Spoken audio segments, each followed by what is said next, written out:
Oh, wow. Talk about a real magic trick there. Bada bing, bada boom. Oh, wow. No. This says the world awaits what could be the most monumental meeting of the Ukraine war between Volodymyr Zelensky and Vladimir Putin that soon could be meeting face to face for the first time since this bloody, insane conflict has started. A conflict where now drones have their anti-drone cages on them, and we have seen human atrocities to scales that are absolutely unbelievable. Will we finally see cooler heads prevail? People meet eye to eye, talk to each other, and say, okay, we got it. We get it. Now's the time to let bygones be bygones. Will peace prosper here? Well, under the leadership of Donald Trump? Actually, maybe. Let's talk about that. We have a lot to discuss here since there are so many important geopolitical events unfolding right now as Poland and Lithuania are blaming the Russians for burning down their stores, as NPR has an article talking about how Poland is preparing for war. And, when you look at the corporate media, you do see a deranged, insane type of thinking that usually is narrated by the military-industrial complex. This is why we're so different. This is why I have gotten my start being predominantly anti-war. You look at the corporate media, they used to have some anti-war voices. Not anymore. The Philip Donahues, the Jesse Venturas, the Cenk Uygurs, those are the last few voices of actual people representing voices that were just a little bit different than, of course, the beats of war that were being drummed up by bloodthirsty neoconservative warmongers that overwhelmingly dominate, quote, news coverage. It's not news, it's PR and propaganda for some of the most horrible, most awful, most evil people on the face of this earth. That's really what it is. And there's people now saying that Putin and Zelensky meeting face-to-face for the first time ever and actually sitting down for negotiations is a setback to Europe. Are you kidding me? Zelensky has no choice but to accept Putin's invitation. What? You're saying this is a bad thing? You're saying two people that have strived never ever to talk to each other, saying we'll let that go, we'll meet, we'll sit down, we'll talk to you. You're saying that's a bad thing? That's exactly what they're saying here. This is the type of deranged, inside neoliberal dribble by these maniacs here that are saying this is a setback. From what? World War III? A setback? From global nuclear annihilation? A setback from what? More Slavic lives being lost, which we know The Guardian loves and all these other Western, quote, liberal media outlets love. Oh, less white people. Great. They represent it in all of their writings. So, yeah, if you think about it that way, oh, yeah, less Ukrainians are going to die. That's a setback. That's bad. No more war. No more ritualistic sacrifice towards the altar of Lockheed Martin. That's so horrible, writes The Guardian. Zelensky forced to the negotiation table? How horrible. Shut up. Shut up, shut up, shut up. This is why you have no credibility. This is why you have plunged the American people into so many pointless, thoughtless wars that, of course, always came back as absolute hooey, absolute lies, absolute nonsensical trash. This should have never happened. Should have never happened. But it happens because the corporate media lies to people. The people believe those lies, and then we're pushed into this absolute insanity. And again, this article, it just infuriates me because, listen, Slavic lives matter. My people's lives matter, whether they're Ukrainian or whether they're Russian. This is something that, of course, should be heavily considered here, but it is not. And there's a lot of people using Ukraine for their own personal benefit because they don't want to do the fighting and they want Ukraine to do the fighting for them. And this type of exploitation of the Ukrainian people is really sick and disgusting. Now, Zelensky did come out with some very interesting statements. He did say that he is ready for peace and he will respect Donald Trump's invitation and he will agree to meet with Putin on any terms. He says that he will be meeting with the leadership of Turkey this Thursday.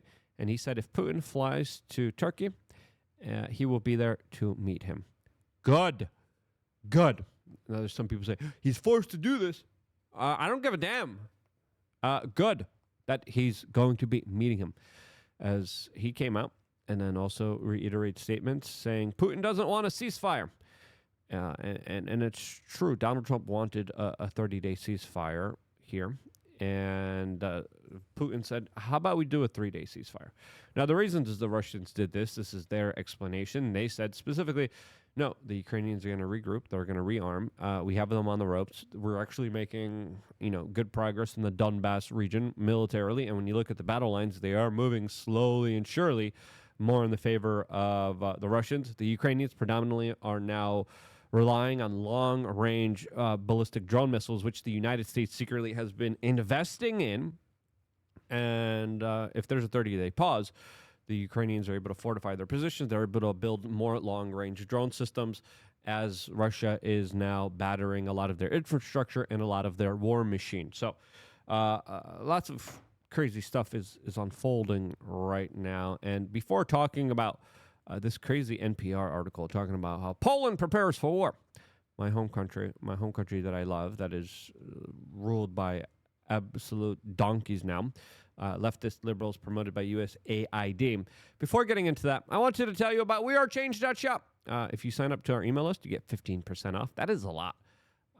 And you get a lot of really great products available to you. We have tea, we have CBD, we have supplements, you name it, we got it. I like the CBD a lot because when I was dealing with my own kind of individual health problems, specifically with panic attacks and anxiety, a lot of people have anxiety.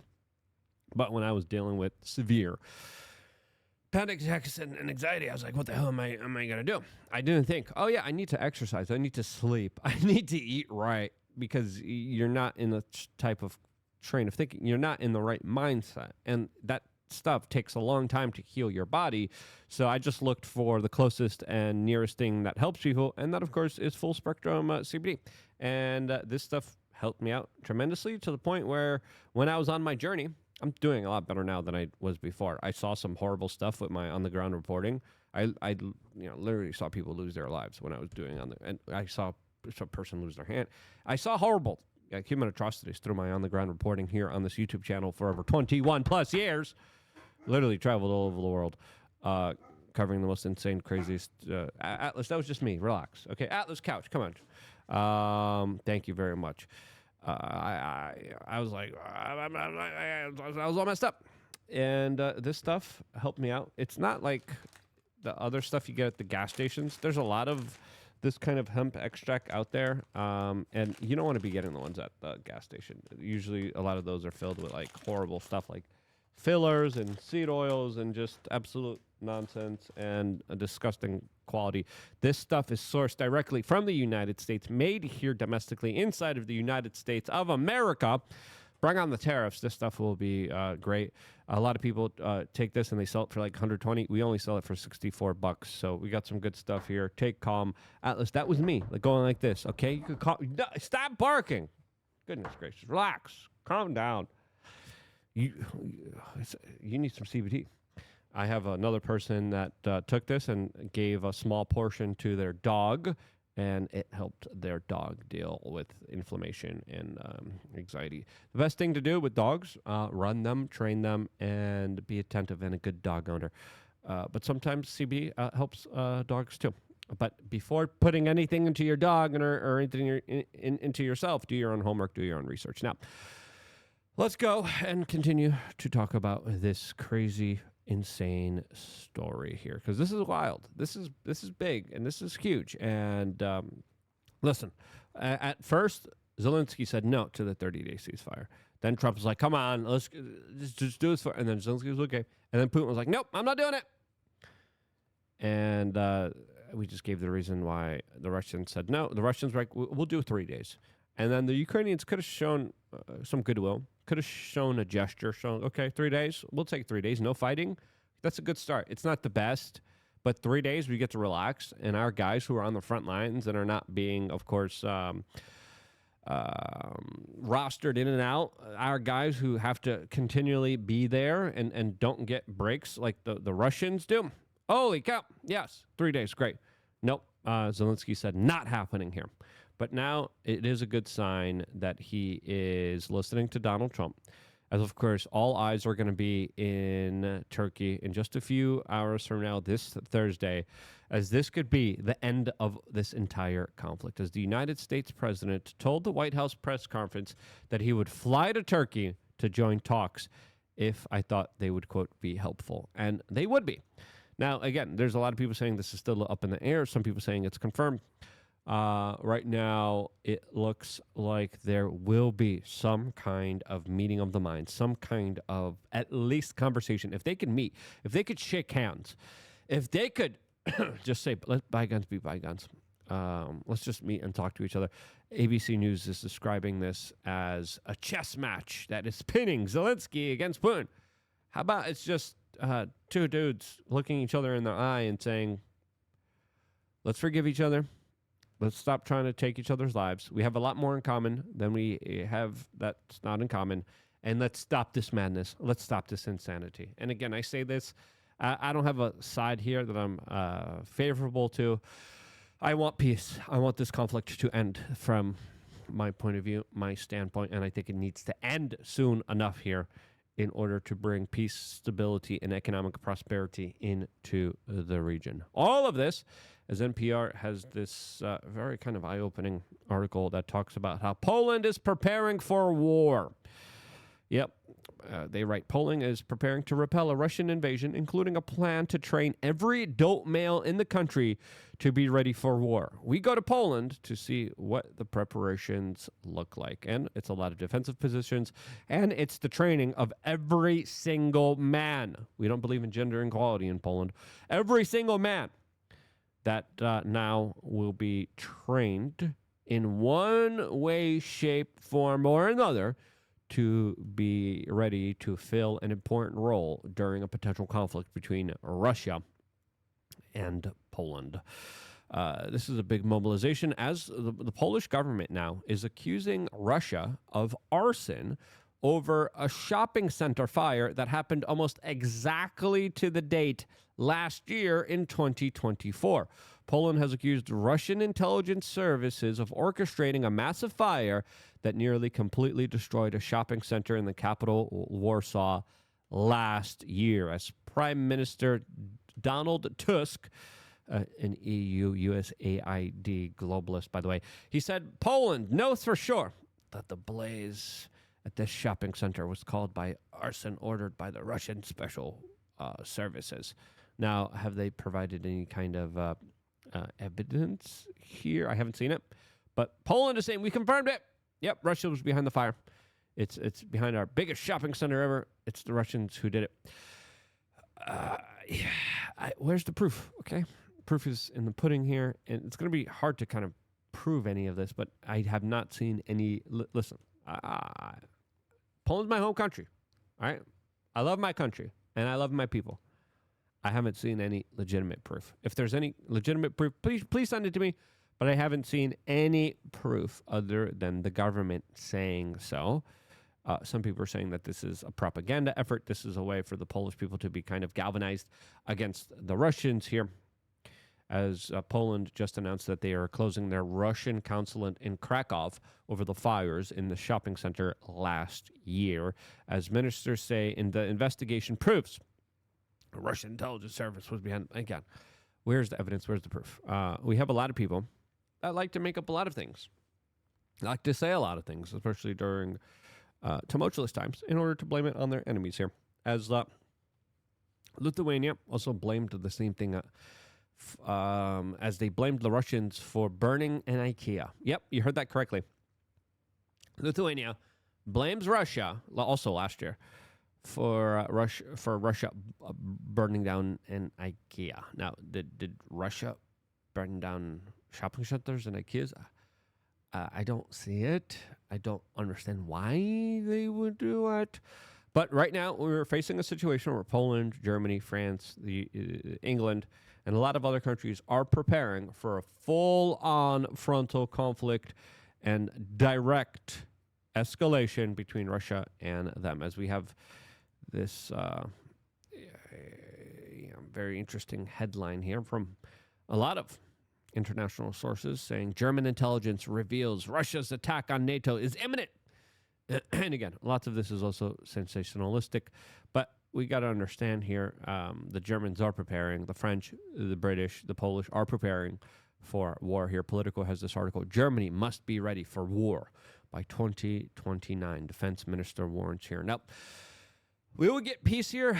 If we do, I hope it's lasting peace, and I hope it doesn't re-engage in a bigger conflict, because there's two possibilities that could come out from this Thursday, and Donald Trump said this himself personally. He said, look, we're going to know exactly where we stand once these two people come together and they talk to each other. We're going to know whether there's going to be any prospects and possibility of peace here, or whether the whole situation is going to blow up, and we're going to know where everyone stands, and we're able to calibrate and then make more decisive actions and maneuvers. That's not verbatim what Donald Trump said, but that's extensively what he said here. As the German defense minister said, we must not believe that Putin will stop at Ukraine's borders. And again, we have been hearing this for quite a long time now. And the provocations are by the Europeans. The provocations are also done by the Russians, and just back and forth. As right now, there's also some wildfires going off inside of Russia as well here, that some Russian personalities are saying was responsible because of NATO, Western, and again, who knows exactly what's going on here. All we know is that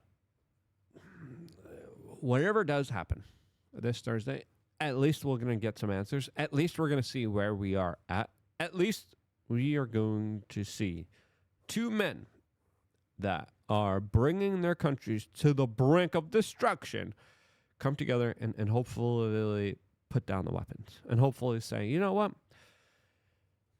maybe just dropping bombs on each other as we're neighbors isn't the nice neighborly thing to do. Maybe there's a way we could reconcile this. Maybe there's a way we could look, and again, there's power.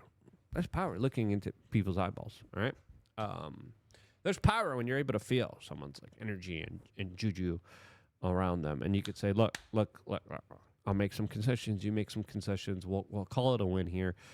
No one has to, because again, these guys haven't been talking directly, right?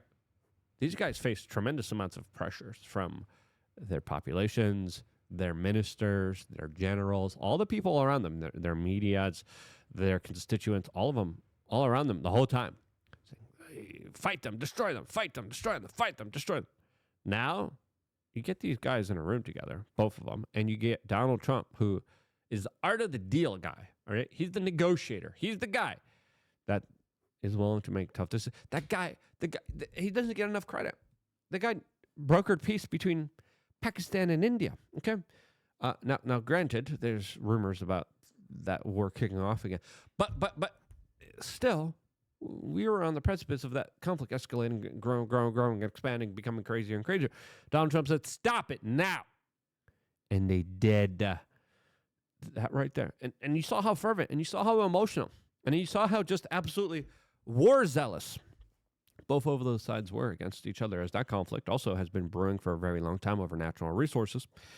And Donald Trump had the scruples to say no more. You look at a speech that he gave in Saudi Arabia just a few hours ago. He specifically said, long are over the days where we used to just bomb people and tell people how to live their lives.